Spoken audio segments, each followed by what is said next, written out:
enlinea.com.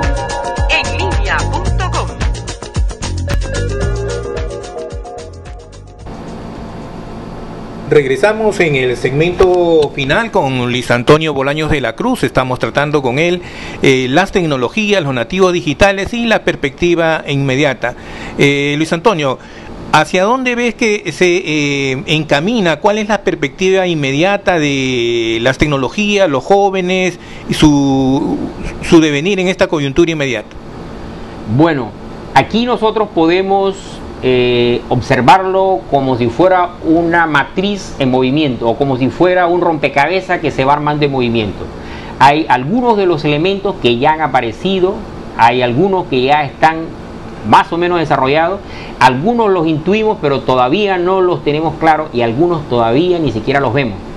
¿Qué quiere decir eso? Eso quiere decir de que tenemos que hacer todavía bastante trabajo para lograr que todos estos elementos se combinen entre sí y luego nos puedan ofrecer una salida a la situación actual tal como la habíamos estado señalando. Creo que entonces es necesario que exista acceso por parte de la población de manera mucho más organizada, y eso significa que el Estado tiene que intervenir de manera directa en lo que se refiere al acceso, en lo que se refiere a los proveedores de Internet, etcétera, para hacer precisamente de Internet una herramienta cotidiana. Recordemos lo que estábamos diciendo ahora de la cuestión de la tecnología que va a ocurrir en nuestros cuerpos, también va a ocurrir en nuestra casa. ¿Qué quiere decir? Yo llamo por mi celular a mi celular el que tengo en la cocina y le digo, por favor ponga a descongelar tal cosa, por favor prende la cocina. Cuando yo llego ya todo está casi listo para que lo termine. Con eso precisamente estoy señalando las posibilidades tecnológicas. Ya sé que no todo el mundo tiene acceso a esto que acabo de decir, pero una parte de la población sí tiene. Y eso debe ir resbalando hacia toda la población. Por lo tanto, acceso democrático es una cuestión que es fundamental. Participación del Estado es fundamental. Y señalo algo que es importante. Casi todos los que usan Internet hemos conocido a Internet Explorer. Y sabemos lo horrible que es. Sabemos la falla que tiene, sabemos lo desastroso que puede ser usarlo y nos hemos pasado, lógicamente, ese era de paga del propietariado y generalmente nos hemos pasado precisamente a usar el Firefox Mozilla de Linux y resulta que este es mucho mejor. Nunca he tenido virus de que lo estoy usando porque precisamente los virus no pueden engancharse en él, porque he averiguado que el virus se engancha precisamente en los nódulos propietarios, quiere decir en aquellos que le dan el poder al propietario, en este caso de Internet Explorer, para poder precisamente él mantener el control, y eso es lo que hace que el virus se pegue.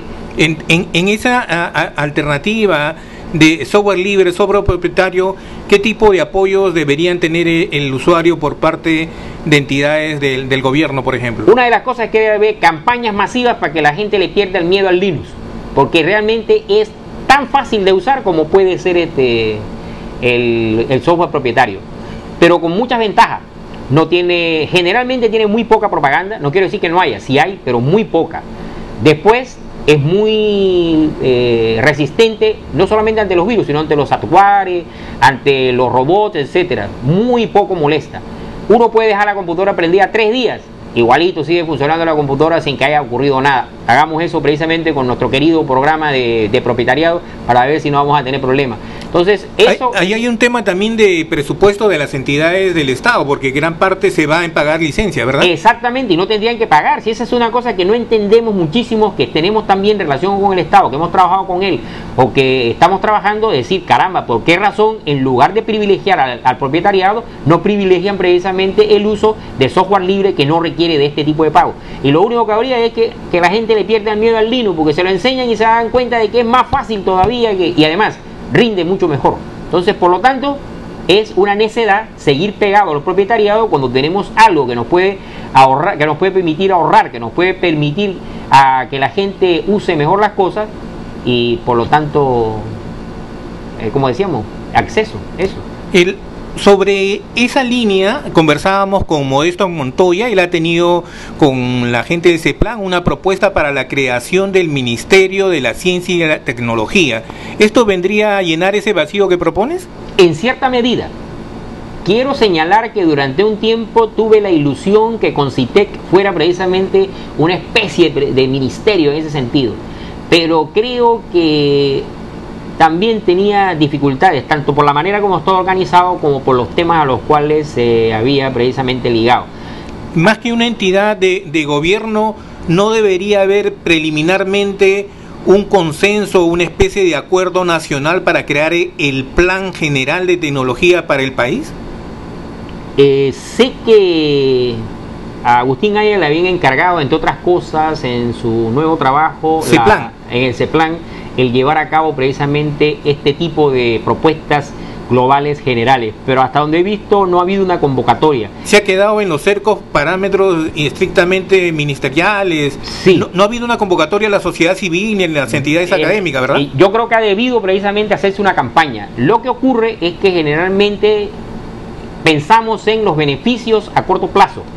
Y cuando nosotros llevamos a cabo un trabajo de esta naturaleza, con que estamos viendo, a pesar de la velocidad del tiempo político, social, etcétera, sin embargo los resultados no son a corto sino a mediano plazo. Y mucha gente probablemente dice, ya eso ocurrirá cuando yo no esté acá.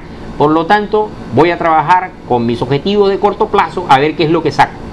Nosotros conversábamos con los candidatos a la presidencia sobre el tema de la educación. Muchos de ellos se habían abanderado con el tema de los candidatos educativos y conversábamos con los principales candidatos y le decíamos por qué no proponemos una reestructuración del presupuesto nacional, designándole la misma cantidad que se le dedica al Ministerio de la Defensa, designarle la educación, porque en buena cuenta defender la educación es una cuestión de seguridad interna, es una cuestión de mejorar la calidad de vida del educando, es potenciar un mejor ciudadano.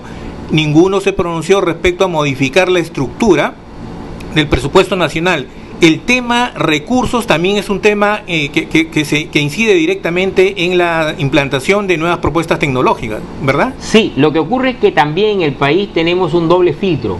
Está el filtro de lo que tú señalas acerca de los políticos que todavía no son capaces de entender los cambios que deben hacer para que el país mejore.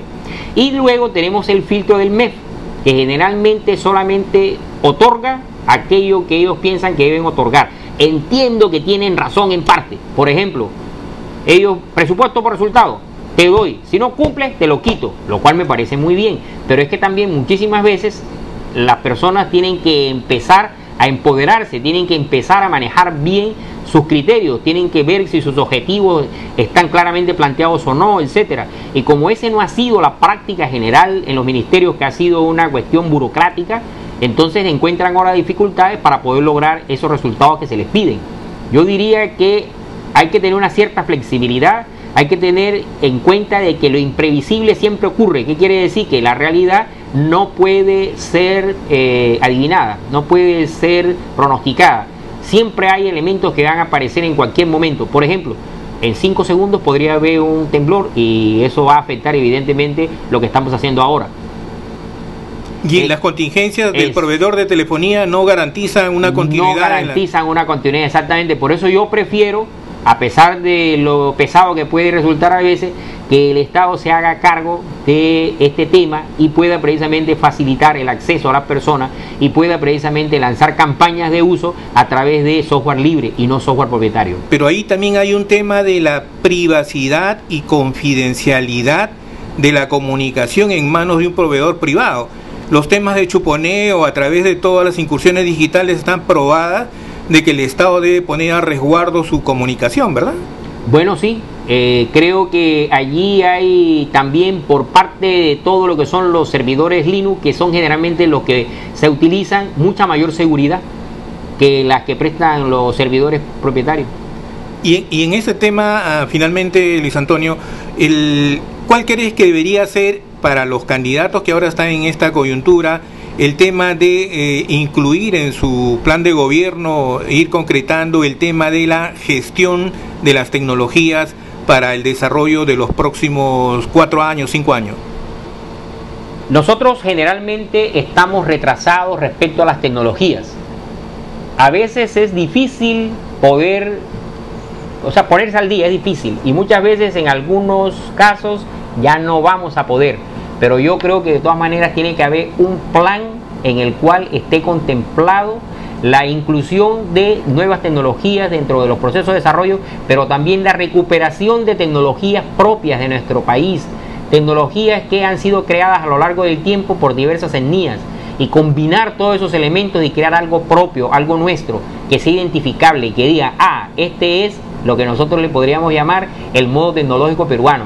Aquí están precisamente utilizando de manera normal todo lo que son los conocimientos de los campesinos acerca del manejo del agua con computadoras precisamente para acumular los datos. Acá están utilizando todo lo que se sabe sobre semillas con la computadora para poder saber cómo se mezclan entre sí, pueden tener una mejor relación los cultivos combinados, etc. Generando base de datos. Generando base de datos, exactamente. Una de las cosas que yo creo que hay que hacer es precisamente recoger todo lo que nuestro país sabe, todo lo que nuestras etnias saben y poder convertirlo precisamente en material de futuro. En esa propuesta, ¿crees que tu contribución desde el lado académico, profesional, de alguna manera está presente en la red? ¿Tienes un blog, una página web, desde donde participas y haces tu propuesta? Bueno, a mí me encanta la ciencia ficción y tenemos una página web que es www.velero25.net. También hay otras páginas de ciencia ficción o de temas parecidos, como puede ser Ciencia Ficción Perú, Casa Jarjacha, etcétera. Hay diversos blogs y páginas web en los cuales participo. En algunos de ellos escribo sobre temas tecnológicos, en otros escribo sobre temas de ciencia ficción y en algunos casos hasta sobre temas eróticos, porque a fin de cuentas la vida es todo eso. Y en el tema estrictamente tecnológico, ¿cómo se llama el lugar donde participa? Precisamente ahí en la www.velero25.net, ahí tengo bastantes artículos de tecnología escritos. Bueno, este fue un contacto con Luis Antonio Bolaños de la Cruz, docente multifacético, que nos ha dado su punto de vista sobre las propuestas de tecnología, los nativos digitales y la perspectiva que deberían tener en los planes de gobierno todo lo que es gestión tecnológica. Agradecemos tu participación en el programa, gracias por este encuentro.